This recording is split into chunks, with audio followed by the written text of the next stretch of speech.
আজকে এই press meet থেকে পরিষ্কার একটা কথা বলা যায়, অভিষেক বন্দ্যোপাধ্যায়ের চোখে মুখে ভয়ের ছাপ কিন্তু স্পষ্ট। ভয় পেয়ে গেছে, তৃণমূল কংগ্রেস ভয় পেয়েছে। এবং একটা যেভাবে ভুল তথ্য পরিবেশন করে খোকাবাবু প্রেস মিট করেছেন, আমার মনে হয় ওনার ঠিক ভারতবর্ষের মানচিত্রটা জানা নেই। মায়ানমারের সঙ্গে ভারতবর্ষের বর্ডার আছে ঠিকই, কিন্তু রোহিঙ্গারা যেখানে বাস করে, পার্টিকুলারলি আরাকান পর্বতমালা, আরাকান যে স্থানটা রয়েছে সেখানে বাস করে। এবং আরাকানের সঙ্গে মায়ানমারের যে বর্ডার, সেই বর্ডারের ভারতবর্ষের কোনো স্থানে লাগোয়া নেই, সেটা শুধুমাত্র বাংলাদেশের চট্টগ্রামের সঙ্গে লাগোয়া রয়েছে। এবং রোহিঙ্গারা সেই চট্টগ্রাম দিয়েই বাংলাদেশে প্রবেশ করে এবং বাংলাদেশ থেকে ইন্দো বাংলাদেশ বর্ডারের পশ্চিমবঙ্গের যে 450 কিলোমিটার আনফেন্সড এরিয়া রয়েছে, সেই এরিয়া দিয়ে কিন্তু রোহিঙ্গারা প্রবেশ করে।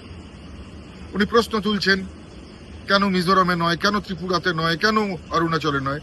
আপনাদের অবগত করবার জন্য বলে রাখি, অরুণাচল, মিজোরাম, ত্রিপুরা, এই সমস্ত জায়গায় যে ইন্দো বাংলাদেশ বর্ডার রয়েছে সেখানে 100% ফেন্সিং রয়েছে।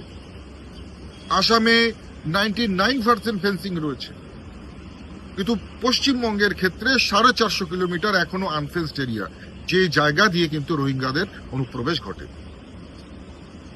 আজকে আপনারা জায়গা দিচ্ছেন না, ল্যান্ড অ্যাকোয়ার করে কেন্দ্র সরকারকে দিচ্ছেন না, ফেন্সিং করতে আপনারা বাধা সৃষ্টি করছেন, আর বড় বড় কথা বলছেন।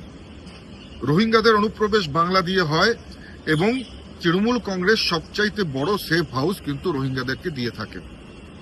আজকে বর্ডার এরিয়া বরাবর যে সমস্ত মাদ্রাসাগুলো হয়েছে, ব্যাঙের ছাতার মতন গজিয়ে উঠেছে, সেই জায়গাগুলো কিন্তু একেবারে রোহিঙ্গাদের আতুর ঘরে পরিণত হয়েছে। আর বড় বড় কথা বলছেন, ভুল তথ্য পরিবেশন করে একতরফা সাংবাদিক সম্মেলন করছে।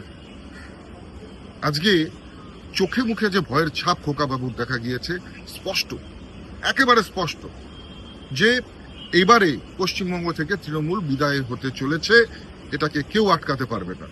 এবং আরো একটা বিষয় স্পষ্ট করে বলে দিচ্ছে, উনি বলেছেন 50-এর কম আসন নাকি পশ্চিমবঙ্গে বিজেপির উনি করে দেখাবেন।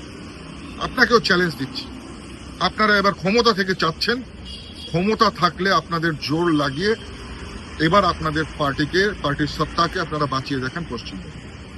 পশ্চিমবঙ্গ থেকে তৃণমূল কংগ্রেস বিদায় হতে চলেছে। প্রত্যেকটা নেতার চোখে মুখে সেই ভয়ের যে ছাপ, সেটা স্পষ্ট দেখা যাচ্ছে।